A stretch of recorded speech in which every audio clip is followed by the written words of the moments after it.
Warhorse Studios will not confirm or deny whether they replaced a real translator with AI in Kingdom Come Deliverance 2, which in the year 2026 usually means, yes, we did that, but we don't want the internet yelling at us. Okay, let's talk about what actually happened. In our previous video, a former translator who worked on Kingdom Come Deliverance 2 claimed to have lost his job at Warhorse. He said that this was because Warhorse decided to replace his position with AI, and will be using AI for its translations going forward. Polygon actually sat down and said that if we receive any updates or statements from Warhorse, we will publicize it as soon as possible, but apparently that didn't happen because, well, Warhorse decided to not confirm nor deny that it replaced a Kingdom Come Deliverance 2 translator with AI. Which is absolutely stupid, by the way, because, I mean, that statement basically just means yes with extra steps. I mean, if someone walks up to you and says, "I will not confirm or deny it," what do you think what do you think the answer? What do you think that means, boys? If you walked up to me and then said, "Hey, Jack, do you have yaoi fan fictions of Shrek and Donkey on your computer?" If my response would be to say, "I do not confirm or deny it," what do you what do you think the answer to that question is?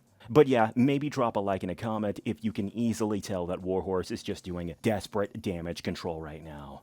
But yes, let's read this article. Warhorse has responded to the controversy, but it has not confirmed or denied its use of AI tech in translation work. Instead, it refuses to comment on the specific case and only gives a vague reassurance about being a talent-driven studio that cares about its workers. This development comes from a Warhorse spokesperson who replied to Kotaku. Warhorse Studios has always been a talent-driven studio, and we deeply value the people who shape our work, the spokesperson says. Out of respect for the privacy and dignity of both current and former colleagues, we will not discuss individual situations publicly. Yeah, sure, bro. That's definitely the reason why you chose not to publicly state what happened here. That's definitely what it is. It definitely has nothing to do with the fact that using AI is pretty much the cardinal sin of any form of creative endeavor on the internet nowadays, and if the public found out that you did this and everyone would want your studio's head on a silver platter, definitely doesn't have anything to do with that. I'm sure that's a total coincidence. While it is expected for a company to refuse to comment on specific hiring and firing decisions such as this,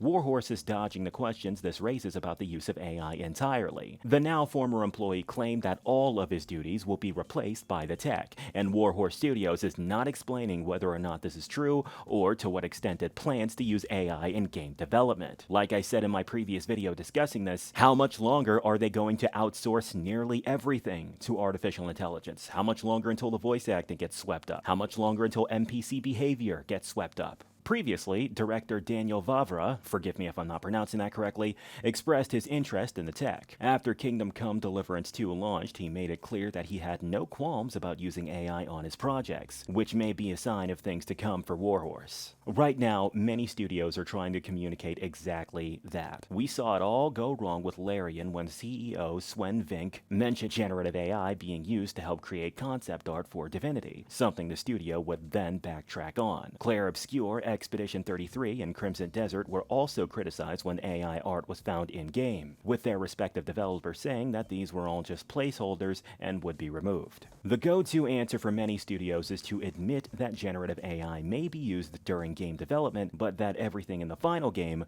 presumably all of the assets, writing, voice lines, and etc., will be human-made. While that has gone down better than other uses of generative AI, it is still a point of contention for many, since it means that the creations, quote-unquote, that AI spits out will influence the game to some degree. Studios also seem perfectly capable of making games before Gen AI blew up, so it's unclear why it's being used on such a large scale, if not just to replace workers. And it all just goes back into what I was saying. I understand slippery slope fallacy is a thing that should not be utilized by anyone, but this does kind of just seem like a slippery slope into eventually maybe 25% of a game's development being handed off to AI to get it done. But yeah, those are my thoughts, and that's gonna wrap up this video. This is Blacklight Jack signing out. You guys have a good one.